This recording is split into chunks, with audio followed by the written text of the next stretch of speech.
Kurt Vonnegut is among the few grand masters of American letters, one without whom the very term American literature would mean much less than it does. He was born in Indianapolis, Indiana, Charles, on November 11th, 1922. God's country. God bless him. Mr. Vonnegut lives in New York City and Bridgehampton. Please welcome to the Imus Morning program the author of A Man Without a Country, among many other books, Kurt Vonnegut. Good morning, Mr. Vonnegut. Well, good morning. We've met before. Yes, sir, we have. You know, thank you for that drawing you sent me. Oh, my goodness. I'm glad you liked it. Because, but I didn't, I was going to respond, but there wasn't anywhere to respond to. It just showed up. I think it showed up at the ranch. Yes, I think it did, as I hope you put it over your fireplace, one of your several fireplaces. I had it framed. All right. And it's hanging well, out. I'm honored. I'm so pleased.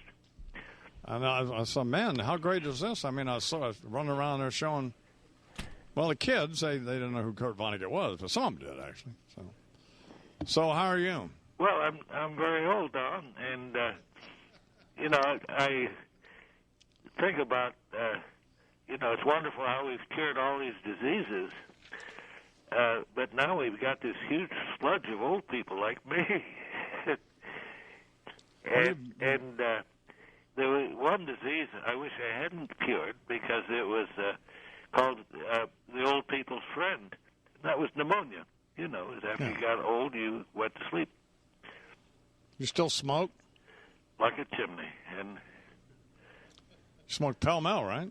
Yes, and it's the basis of a lawsuit. Actually, I can't imagine why I'm still alive. And I figured it was an honorable suicide, you know, by cigarette. Don't you chain smoke them? Look, I don't want to encourage young people to. Well, no, you're not encouraging anybody. Yeah. I mean, anybody who smokes is crazy. Yes, But, well, look, I'm not an alcoholic. And so there, for the grace of God, go I. And, yes, I am massively hooked on nicotine, for God's sake, which is a peewee addiction, really, compared to heroin or anything else. I used to smoke. I got emphysema from smoking. So. Well, you don't sound it. Well, I'm okay this morning, but, you know. So. But, yeah, how old are you, 82? 84. 84? Yeah, and it would have been stylish for the old people's friend to take me out when I was about 70. Well, I don't know. You still, I mean, not to patronize you because you would neither tolerate that nor want it, but this is going to really sound stupid, but you seem fine to me, you know? Yes. So. Well, all right. It's I'll keep doing it. I don't know. Yeah, I don't know how I did my life so far, but here I am. This was a wonderful. Well, we had you on when this book was in hardcover. Yes. It's a wonderful look at where we are and where you are in the world, and particularly with what's going on in the yes. world. Well, it's several of my kids, my descendants, who are, you know, in late middle age like me now, are talking about getting out of this country because it's not the America it's supposed to be. Did you see the president's speech the other evening? What, you mean on CBS, on 60 Minutes? No.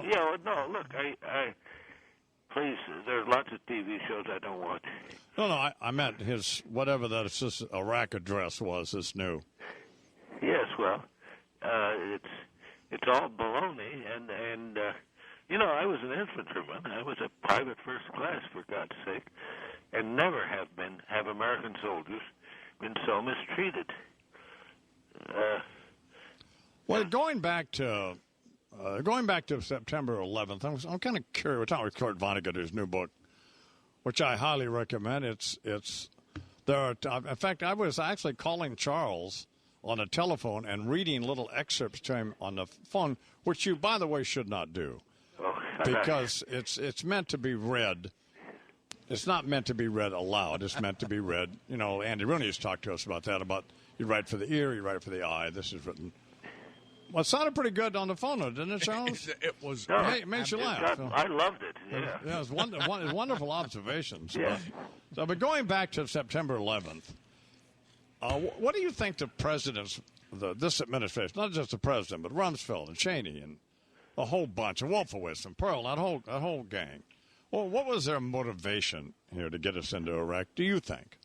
It was oil, and they are so ignorant that they thought it would be easy, and just a few loud explosions and then 200,000 soldiers. And they were, they're dumb people on your show, too, I'm sure. They're dumb people all over the world.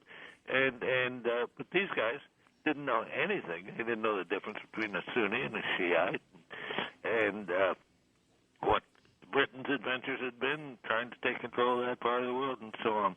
They didn't know anything. They just thought it was going to be a piece of cake and scare the hell out of the Muslims, the ignorant Muslims.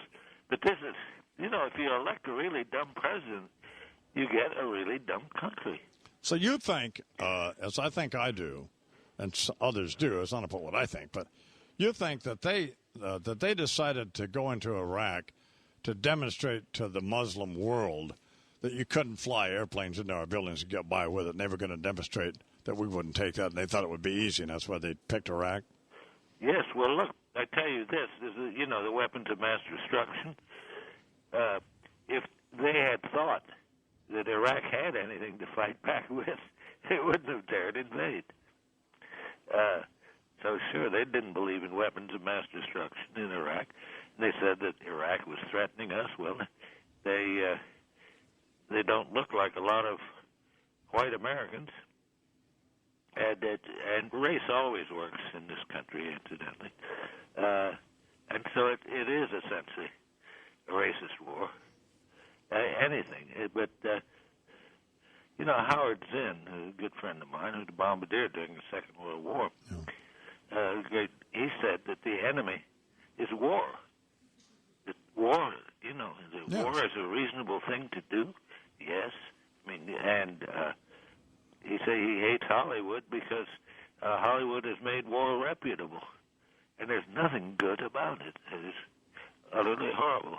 Well, that's a good line. Yeah. Making war reputable, isn't it? Yeah.